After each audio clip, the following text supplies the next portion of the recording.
वो जेठालाल ने लगाया है बहाना बीमारी का, ताकि बापूजी अपने यंग ग्रुप के साथ कहीं घूमने ना जा सके। उन्हें अच्छा नहीं लगता है, क्योंकि बापूजी जब भी कहीं जाते हैं तो कहीं ना कहीं गुम हो जाते हैं या कोई ना कोई प्रॉब्लम हो जाती है।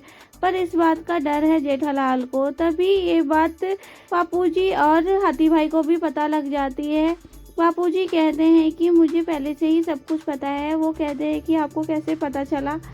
बापूजी जेठालाल को बताते हैं कि बेटा, आज जब मैं मंदिर से आया था तब मुझे रास्ते में अंजलि मिली और मैंने उससे मेहता साहब की कसम दे के उससे सब पूछ लिया और मुझे उसने बता भी दिया। बापूजी जेठालाल को समझाने की कोशिश करते हैं कि बेटा, तू टेंशन मत ले, ऐसा कुछ नहीं होगा, मैं ठीक रहूँगा, मैं अपना अच्छे से ख्याल रखूँगा।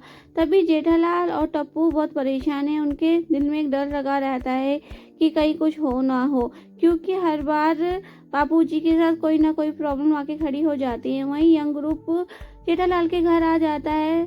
सभी यंग ग्रुप के मेंबर जेठालाल को आश्वासन देते हैं कि बेटा, तुम टेंशन मत लो, हम अच्छे से ख्याल रखेंगे तुम्हारे पिताजी का। दीपक भी तो हमारा दोस्त है, हमारा मेंबर है, तुम इतनी टेंशन क्यों ले रहे हो। और देखो, इसके लिए एक फ़ोन है जो मैंने गले में टांगा है और इससे हम आपको लोकेशन भेजते रहेंगे और हर 2 घंटे में करते रहेंगे। सभी निकल पड़ते हैं माताजी की दर्शन करने के लिए। जैसे ही कंपाउंड में पहुंचते हैं, वहाँ बीड़े, पोपटलाल और मेहता साहब खड़े होते हैं और आपस में बात कर रहे होते हैं। पोपटलाल और बीड़े आपस में बात करते हैं कि ये गाड़ी यहाँ पर किसने पार्क की है, यहाँ पे तो ड्राइवर भी नहीं है। तभी यंग ग्रुप और जेठालाल सभी आ जाते हैं और पूछते हैं कि ये गाड़ी इनकी है। और वो कहते हैं कि चाचा जी, आप कहीं जा रहे हो। चाचा जी सभी को बताते हैं कि वो दर्शन करने के लिए माता रानी के अपने यंग ग्रुप के साथ जा रहे हैं। और ये सुनकर सब बहुत खुश हो जाते हैं और उनको खुशी खुशी विदा करते हैं। सभी खुश होते हैं और आपस में बात ही कर रहे होते हैं और सब अपने अपने काम पर चले जाते हैं। तभी मेहता साहब पूछते हैं कि जेठालाल, मैंने जो तुम्हें प्लान दिया था वो काम नहीं करा क्या, कि बापूजी दर्शन करने के लिए चले गए। तभी जेठालाल बोलता है कि हमारा प्लान फेल हो गया, क्योंकि अंजलि भाभी ने सब कुछ बापूजी को बता दिया।